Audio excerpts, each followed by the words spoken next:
আমাদের চ্যানেলে আরেকটি নতুন এক্সপ্লেনেশন ভিডিওতে আপনাদের সবাইকে স্বাগতম। আজকে আমরা একটি ইন্দোনেশিয়ান হরর মুভি যার নাম মুনকার এর এক্সপ্লেনেশন করতে যাচ্ছি। এই মুভিটি খুবই ইন্টারেস্টিং আর এতে দুর্দান্ত একটি সাসপেন্স রয়েছে। এখানে একটি মাদ্রাসার ছাত্রীদের মধ্যে একজন ছাত্রীর মৃত শরীরে একটি অতি শক্তিশালী শয়তান জিন প্রবেশ করে। এখন এই জিন এই ছাত্রীর শরীরে এই মাদ্রাসার বাকিদের সাথে থাকতে শুরু করে। এরপর এই শয়তান জিন এক এক করে মাদ্রাসার ছাত্রীদের রক্ত খেয়ে তাদেরকে নৃশংসভাবে হত্যা করতে থাকে। এখানে এই শক্তিশালী পৈশাচিক জিন কি কারণে এই ছাত্রীদেরকে হত্যা করছে আর আদৌ কি এই ছাত্রীরা এই জিনের হাত থেকে রেহাই পাবে তা জানতে হলে দেখতে হবে পুরো ভিডিওটি। তবে ভিডিও শুরু করার আগে আপনাদের কাছে একটি রিকোয়েস্ট থাকবে যে আপনারা অবশ্যই আমাদের এই চ্যানেলটি সাবস্ক্রাইব করে আমাদের সাপোর্ট করবেন, কারণ এই মুহূর্তে আপনাদের সাপোর্ট আমাদের জন্য অত্যন্ত বেশি প্রয়োজন।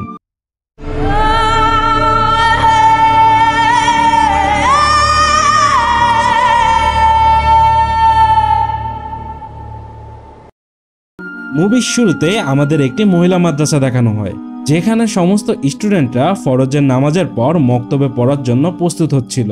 তখন আমরা এখানে ভর্তি হওয়া একজন নতুন শিক্ষার্থীকে দেখতে পাই যার নাম হারলিন। এখানে তাদের দোয়া শেষ হলে তাদের টিচার সবাইকে কোরআন শরীফ বের করে পড়তে বলে, কিন্তু হারলিন তার রুমেই কোরআন শরীফ ভুলে রেখে এসেছে। তাই সে তার কোরআন শরীফ আনার জন্য তার রুমে যায়, কিন্তু কোরআন শরীফ আনার সময় তার প্রচন্ড ঘুম পায় আর সে রুমেই ঘুমিয়ে পড়ে। এখানে তার টিচার সহ অন্যান্য সহপাঠীরাও পড়ার মাঝে তাকে খুঁজছিল, তাই সবাই অন্যমনস্ক হয়, তাদের পড়া ভালো হয় না।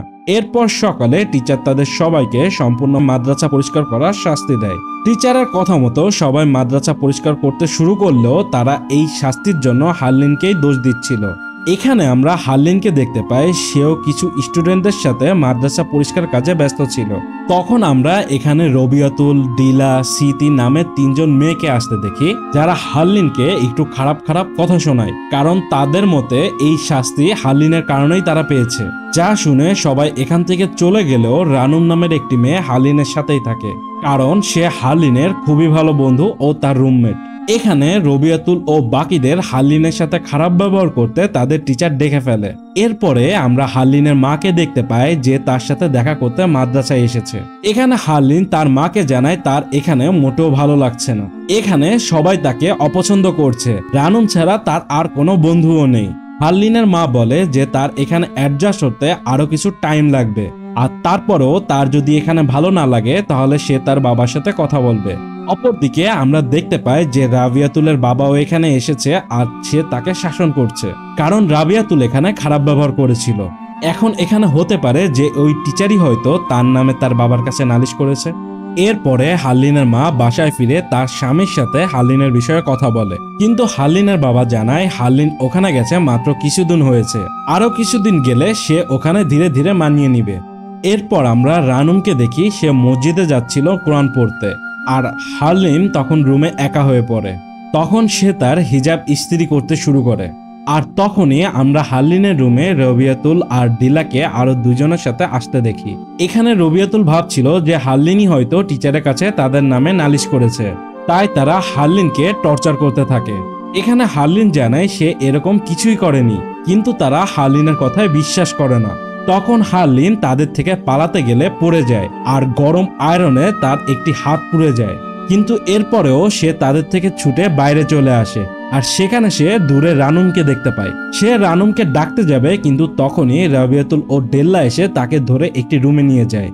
এখানে তারা ডিটারজেন্ট আলা পানিতে হারলিনের পোড়া হাত চুবিয়ে ধরে, যাতে হারলিনের অনেক যন্ত্রণা হতে থাকে, আর এরপরও তারা হারলিনের উপর ঠান্ডা পানি ঢেলে দেয়, কিন্তু হারলিন আবারও তাদের থেকে পালিয়ে যায়, আর এই দুজনও তার পিছে করতে থাকে। হারলিন তখন তাদের ভয়ে পালাতে গিয়ে রোডের উপর পড়ে যায়, আর তখনই একটি গাড়ি চলে আসে, যার ফলে গাড়ির সাথে হারলিনের অ্যাক্সিডেন্ট হয়। এরপর আমরা হারলিনের বাবাকে হসপিটালে দেখতে পাই। এখানে সে হারলিনকে দেখতে এসেছে। হারলিনের বাবা হারলিনের পুড়ে যাওয়া হাতটি দেখতে পায়। এটি দেখার পর সে বুঝতে পারে যে হারলিনের সাথে অবশ্যই খারাপ কিছু হয়েছে, তাই সে বাইরে এসে মাদ্রাসার কর্তৃপক্ষদের উপর রাগারাগি শুরু করে। সে এটিও বলে যে মাদ্রাসায় হারলিন তার সহপাঠীদের দ্বারা বুলির শিকার হয়েছে, কিন্তু মাদ্রাসা থেকে এর জন্য কোনো পদক্ষেপ নেওয়া হয়নি। এরপর আমরা রবিয়াতুলকে দেখি যে তার ক্লাস শেষে রানুমের কাছে আসে। সে রানুমকে বলে তার সাথে হারলিনকে দেখতে যাওয়ার জন্য।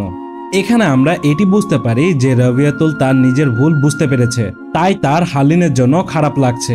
এদিকে আমরা হসপিটালে হারলিনকে দেখতে পাই যে তার হার্টবিট বন্ধ হয়ে গেছে, তার মানে সে এখানে মারা যায়। এরপরে আমাদের এক সপ্তাহ পরের ঘটনা দেখানো হয়, যেখানে আমরা রানুম, রাবিয়াতুল এবং অন্যদের তাদের জামা কাপড় তুলতে দেখি। এখানে হঠাৎ করে আমরা রানুমের সামনে হারলিনকে দেখতে পাই যে সে এখনো বেঁচে আছে, আর রানুমও তাকে দেখে জড়িয়ে ধরে। কিন্তু এটা অনেক আশ্চর্যজনক ছিল, কারণ শেষবার আমরা যখন তাকে দেখেছিলাম তখন তার হার্টবিট বন্ধ হয়ে গিয়েছিল। এখন হতে পারে সে কোনোভাবে বেঁচে গিয়েছে, যা আমাদের দেখানো হয়নি। এরপর আমরা টিচারদের মাঝে একটি মিটিং হতে দেখি, যেখানে একজন টিচার হারলিনের সাথে কথা বলতে চায় যে তার সাথে কি হয়েছিল, কিন্তু এখানে প্রিন্সিপাল ইয়াও তাতে মানা করে দেয়, কারণ এতে তাদের মাদ্রাসার রেপুটেশন খারাপ হয়ে যাবে। এরপর রাতে আমরা সকল স্টুডেন্টদের একসাথে দেখতে পাই, যেখানে হারলিনও ছিল। এখানে আমরা প্রিন্সিপাল লিয়াওকে আসতে দেখি, যার দিকে হারলিন অদ্ভুতভাবে তাকিয়েছিল। ঠিক তখনই আমরা দেখতে পাই যে প্রিন্সিপালের কানের কাছে হারলিন এসে তাকে সালাম দিয়ে অদৃশ্য হয়ে যায়। এতে প্রিন্সিপাল এখানে বেশ ঘাবড়ে যায়, কিন্তু আমরা হারলিনকে দেখি সে তার জায়গাতেই ছিল। এরপর আমরা রাবিয়াতুল, ডিলা ও সিতিকে একসাথে দেখতে পাই, যেখানে হারলিন তাদের সামনে বসেছিল, কিন্তু সে অদ্ভুতভাবে তাদেরকেই দেখে যাচ্ছিল। এখানে আমরা একটা বিষয় নোটিস করতে পারি যে যখন থেকে হারলিন এসেছে তার আচরণে অনেক পরিবর্তন হয়েছে, আর তাকে দেখতেও কেমন ক্রিপি লাগছিল। আর প্রিন্সিপালের সাথে ওই ঘটনা হওয়ার পর আমরা বুঝতে পারি যে এখানে কোনো রহস্য রয়েছে। এরপর আমরা এখানে রানুমকে দেখি, সে এখানে হারলিনের কাছে এসে তার সাথে কি হয়েছিল তা জানতে চায়, কিন্তু হারলিন তাকে কিছুই বলে না। এরপর রাতে আমরা রবিয়াতুল ও সিতিকে একসাথে টয়লেটে যেতে দেখি। এখানে টয়লেটে এসে তারা আলাদা হয়ে গেলে রবিয়াতুল কিছু অদ্ভুত আওয়াজ শুনতে পায়। এখানে সে আওয়াজ শুনে বাইরে চলে আসলে সে সিতিকে দেখতে পায়, তখন সে সিতির কাছে যায়, কিন্তু এখানে আমরা দেখতে পাই যে সিতি পোজেস, আর সে রবিয়াতুলের হাত চেপে ধরে। কিন্তু রবিয়াতুল তাকে দেখে সেখান থেকে পালিয়ে একজন টিচারের দরজায় এসে নক করতে থাকে, কিন্তু এখানে সিতিও চলে আসে। সে এখানে রবিয়াতুলের গলা চেপে তাকে হত্যা করার চেষ্টা করে আর বলে তারা যেই পাপ করেছে তার জন্য তারাও ওই একই শাস্তি পাবে। কিন্তু এখানে খারাপ কিছু হওয়ার আগেই টিচার ঘানি চলে আসে, আর সে বুঝতে পারে যে সিতি পোজেস, তাই সে সিতির উপর তার রিচুয়াল শুরু করে আর তাকে প্রশ্ন করে যে কে সে। তখন সিতির মধ্যে থাকা শয়তান উত্তর দেয় সে এক শক্তিশালী ডিমন। তখন টিচার গানি পানিতে ছুঁড়া পড়ে সিতির দিকে ছুঁড়ে দেয়, যার ফলে সিতির মধ্যে থাকা শয়তানটি চলে যায়। এরপরে রাতের বেলায় রবিয়াতুল অনেক ভয় পাচ্ছিল, কারণ সে তখন সিতির জায়গায় হারলিনকে দেখতে পেয়েছিল, আর একথা সে ডিলাকেও জানায়। পরের দিন সকালে আমরা সিতি, রানুম ও ডিলাকে একসাথে দেখতে পাই, যেখানে তাদের টিচার ইন্দ্রি এসে সিতির কাছ থেকে তার শারীরিক অবস্থা ঠিক আছে কিনা তা জানতে চায়। তখন তারা সবাই মিলে রবিয়াতুলকে দেখতে যায়, কিন্তু রবিয়াতুল এখানে সিতিকে দেখে আবারও ভয় পেয়ে যায়, কারণ সে এখানেও সিতির জায়গায় হারলিনকেই দেখছিল। তখন টিচার ইন্দ্রি এসে তাকে সামলায়। এরপর রাতের বেলায় রানুম কোরআন পড়ছিল, তখন হারলিনা তার সামনে এসে বসে। এখানে হারলিনা রানুম যা পড়ছিল সেগুলোই রিপিট করছিল, কিন্তু তার আওয়াজ চেঞ্জ হয়ে কেমন অদ্ভুত হয়ে গিয়েছিল, যাতে রানুমও বেশ ভয় পায়। এরপর রাতে আমরা হারলিনকে দেখি সে ঘুমাচ্ছিল। তখন রানুম ও অন্যরা রাতে নামাজ পড়ার জন্য মসজিদে আসে। এখানে সিতি রানুমকে হারলিনের সম্পর্কে জিজ্ঞেস করে। রানুম বলে সে তার রুমে ঘুমাচ্ছিল, কিন্তু তাদের ভুল ভাঙে যখন তারা হারলিনকে মসজিদে দেখতে পায়, যেটি দেখে রানুম বেশ অবাক হয়। তার মানে হলো হারলিন একই সময় দুই জায়গায় ছিল। এখন পরের দিন সিতি রানুমের কাছে এসে বলে যে তার হারলিনকে স্বাভাবিক লাগছে না, কারণ হারলিনের আচরণ অনেক বদলে গেছে এবং সে সারাদিন সবার দিকে অদ্ভুতভাবে তাকিয়ে থাকে। আর ঠিক তখনই হারলিনও এখানে চলে আসে, আর সে এসে তাদের দুজনকে আসসালামু আলাইকুম বলে এখান থেকে আবার চলে যায়। এরপর রাতে আমরা দেখতে পাই যে রবিয়াতুল রানুমকে সাথে নিয়ে মসজিদে নামাজ পড়তে এসেছে, কারণ তার একা আসতে ভয় লাগছিল। রবিয়াতুল নামাজে বসলে রানুম বাইরে হারলিনকে দেখতে পেয়ে তার পিছে ফলো করে। এখন রবিয়াতুল এখানে একা নামাজ পড়ছিল, তখন মসজিদের সব লাইট অফ হয়ে যায় আর কোনো কিছু এসে তাকে ভয় দেখাতে থাকে, কিন্তু রবিয়াতুল এখানে তার নামাজ থামায় না। সে যখন নামাজ শেষে সালাম ফেরায়, ঠিক তখনই আমরা হারলিনকে একটি ভয়ঙ্কর আত্মারূপে দেখতে পাই যে তার উপর আক্রমণ করে, আর তার চিৎকার রানুমও শুনতে পেয়ে এখানে চলে আসে। সে এসে রবিয়াতুলকে সিজদা দেওয়া অবস্থায় দেখতে পায়। তাই সে রবিয়াতুলের কাছে এসে তাকে নাড়া দিতেই দেখতে পায় যে রবিয়াতুল মারা গেছে। এখানে রবিয়াতুলের সম্পূর্ণ শরীরই বিকৃত ও ফ্যাকাশে বেগুনি বর্ণের হয়ে গেছিল। মনে হচ্ছিল তার শরীরে এক বিন্দুও রক্ত নেই। তো এরপরে মাদ্রাসাতেই রবিয়াতুলের গোসল ও জানাজা পড়ানো হয়, যেখানে আমরা হারলিনকে দেখতে পাই সে রবিয়াতুলের মৃত্যুতে অদ্ভুতভাবে হাসছিল। এরপর আমরা হারলিনকে দেখি যে সে রানুমের কাছে আসে। রানুম হারলিনকে জিজ্ঞেস করে যে সে গতকাল রাতে কোথায় ছিল। তার জবাবে হারলিন বলে সে তার রুমেই ছিল।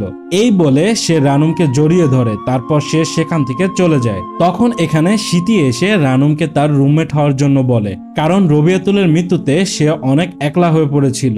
আর রানুমও তাকে হ্যাঁ বলে দেয়, কারণ সেও হারলিনের সাথে থাকতে চাচ্ছিল না।